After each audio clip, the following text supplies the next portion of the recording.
At ito na naman tayo sa ating balitaan ngayong araw ng Linggo, June 7, 2026. Bukas ay Lunes, June 8 at yan ang nakatakdang maaaring mga kaganapan na ating kawang-abang na mangyayari bukas dyan sa Senado. Ngayong araw, June 7, happy birthday muna sa lahat ng mga isinilang sa araw na ito. Saan man kayo nandoon ngayon dito sa ating bansang Pilipinas o kaya nasa labas kayo ng ating bansang Pilipinas, nasa ibang mga bansa kayo, happy birthday sa inyo at kumusta kayo dyan? Sana'y maayos ang inyong kalagayan habang kayo nagtatrabaho para sa inyong mga pamilya dito sa Pilipinas. Ngayon, ang ating balitaan sa oras na ito, sa araw na ito, ay pagkakasunod-sunod ito ng mga nangyari at mga mangyayari sa susunod na linggo. Mga nangyari nitong linggo at mga posibleng mangyari sa mga susunod na simula bukas, Lunes, June 8. Ito yan. Ngayong linggo, ang bagong chairman ng Blue Ribbon Committee na mag-iimbestiga doon sa flood control ay si Senator Erwin Tulfo. Base ito sa kanilang unang session last week na kung saan ang naging bagong majority ng Senado ay ang 12 na Gatchalian Bloc.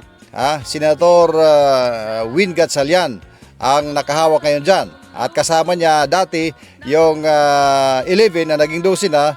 At dahil yung dating 11 ay nadagdagan ng isa, naging 12 na dahil umanib na sa kanila si Senator Chis Escudero na dati ay nasa grupo ni Senator Alan Peter Cayetano, kaya naging 12 na sila. Ngayon, sa Lunes, kung saan nakatakda ang Blue Ribbon Committee hearing, nagbabala itong si Senator Erwin Tulfo na kung maggagawa ng hiring-hiringan yung grupo nila Senator Alan Peter Cayetano na nag-claim pa rin na sila pa rin may hawak ng Blue Ribbon Committee, abay matindi ang naging pahayag ni Senator Erwin Tulfo. Ang lahat ng sino mang lalabag sa ganito, gagawa ng ganito, maghihiring-hiringan, ay kanyang ipapaaresto. At handa niyang utusan yung mga pulis at ang mga Senate security para gawin ito. Kung hindi naman daw, ay siya mismong gagawa, kikwilyuhan at hihilain niya ang mga ito palabas doon sa session hall. Hindi na po ako papayag na maghihiring-hiringan kayo dyan at I will have you arrested. I promise. Kahit na senador ka, kahit na sinasabi mong matanda ka na, ilang taong ka na sa Senado, try me. Magpahiring ka ng Blue Ribbon ulit. Magpahiring ka. I don't care kung dati kang Senate President, dati kang Speaker of the House, I don't give up. Talagang papahuli kita.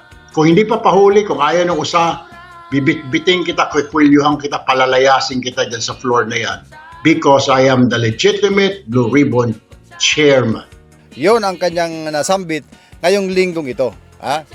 At dahil dyan, nag-react naman ang kaalyadong senador ni Cayetano na si Senator Robin Padilla.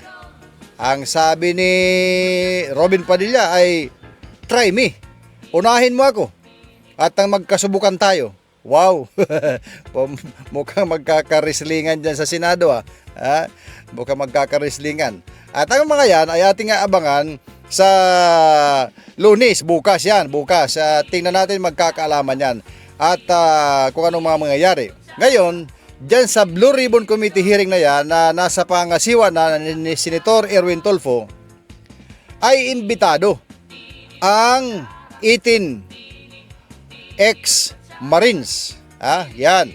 Pero may pakiusap ngayon ang Armed Forces of the Philippines na sa publiko at sa anumang mga committee hearing at sa kung anuman, kung saan man. Ang pakiusap ng Armed Forces of the Philippines na wag na silang tawagin na Marines or ex-Marines dahil ito'y nakakasira lang sa pangalan ng tanyag na elite force ng Navy, itong Marines. Wag na daw silang tawagin na ex-Marines or Marines dahil hindi nila ginagawa yan para sa official na kapasidad bilang mga member ng Marines. Sila ay mga awol, mga discharged dishonorably At ginagawa nila yan sa in private capacity.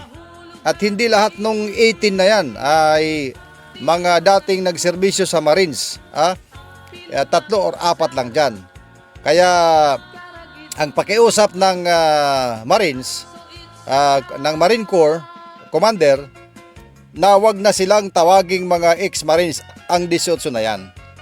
Ngayon, mas maganda yan kung ang commander ng Marines, kung ang commander ng Marines or kung sino man mula sa Armed Forces of the Philippines ay pumunta sa Blue Ribbon Committee hearing o kaya imbitahan ng Blue Ribbon Committee hearing at doon magsalaysay base sa records kung itong 18 nga ay talagang mga 18 Marines.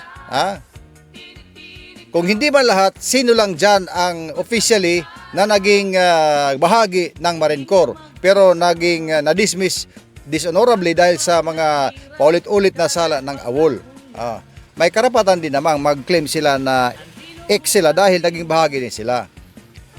Kung sino man. Kaya malalaman doon, 18 ba talaga? Or ilan lang doon sa 18 ang totoong nagserbisyo dati sa Marines. Yan dapat ang klaruhin din ng Marine Corps Commander. Pumunta kayo dyan sa suggestion ko, pupunta kayo dyan sa committee hearing at ilahad ang tamang information kasi lahat ay namamangha ngayon na bakit mga Marines ang nakaprint ngayon dito sa sa issue ng mali-malitang pera. Imbitado sila. May official invitation na ipinadala ang tanggapan ni Senator Erwin Tulfo bilang chairman ng Blue Ribbon Committee. At sana ay dumating itong mga 18 testigo. Tatawagin ko na lang sila na Malita 18 para mas madaling matandaan. At dapat itong Malita 18 na ito ay dapat mag-attend sila sa gagawin na hearing bukas nang sa ganon ay mailahad nila ang sinasabi nilang mga panghahatid ng mga mali-malitang mga pera sa kung sino-sino man na kanilang nahatiran. Yan na ang tamang pagkakataon na yan ay masuri at mailahad nila ang kanilang sinasabi kung totoo man ang kanilang mga ginagawang mga salaysay. Bukas na yan. Kaya kayo ay dumating dyan at nang kayo ay magharap-harap at nang magkaalaman. O diba? Yan na ang tamang pagkakataon. Pero may sinabi si Senator Ping Lacson na illegal yung ginawang Blue Ribbon Committee hearing ng grupo nila ni Senator Peter Alan Cayetano, ay Senator Pia Cayetano, Senador Dante Marcolita, nandoon rin si Senator Amy Marcos at nandoon rin si Senator Robin Padilla. Illegal yun daw, ang sabi ni Senator Ping Lacson. Illegal. Yun ang illegal kasi hindi naman siya chairman. At meron kaming Sergeant at Arms na siya mangangalaga ng orderliness at saka ng decorum dito sa loob ng Senado. Bahala sila kung anong gusto nilang gawin, baka mapahiya sila. Kaya naman, yan ang lumalabas ng mga lingas-ngas ngayon sa social media ay naghahalo-halo ang mga opinion. Pero sabi ng IBP, ng Integrated Bar of the Philippines, yun daw ay lawful and valid. Yan. Sige lang, malalaman natin yan bukas. Kung ano man yung mga opinion ninyo, ay opinion ninyo yan. Hindi nyo kailangang mag-away-away, hindi na kailangang magbanatan dito sa social media na pati ako ay binabanatan na rin dahil sa ako ay nagbabalita. Sige lang, banat lang kayo nagbanat. Kung sa banatan rin lang, marunong din akong bumanat. Pero sige lang, hayaan ko lang kayo. At least nanonood kayo sa mga balita ko at may nalalaman kayo. Banat lang kayo ng banat, pakialam ko ba sa inyo? Kahit anong tawag nyo sa akin. Basta ang importante, ako ay nagbabalita, may ginagawa ko para sa inyo, para may malaman kayo sa mga pangyayari dito sa ating bansa. Yun ang trabaho ko bilang isang mamamahayag, bilang isang media. Kung babanatan nyo ako, anong magagawa ko? Marami kayong sinasabing mga banat sa akin, sa mga basher, anong magagawa ko? Sige lang, banat lang ng banat. Libre lang naman ang bumanat sa Facebook. Libre lang naman. Pero ingat-ingat kayo sa mga banat. Baka kayo ay masilo dyan sa mga banat-banat ninyo. Pero karamihan naman ang bumabanat, mga fake account, mga bogus account. Ibig sabihin, mga duwag. Yan ang ibig sabihin, mga duwag, mga faking account, bumabanat ang bumabanat. Hindi malalaman yan kung hindi masyadong malalim na investigasyon kung sinong nasa mga duwag na account na yan. Pagka nagtatago ka sa mga fake na mga account, duwag. Walang ibang itatawag dyan sa'yo, duwag. Babanat kayo sa akin ng babanat, kitang-kita ang mukha ko. Alangan namang itago kong mukha ko. Hindi man ako fake account.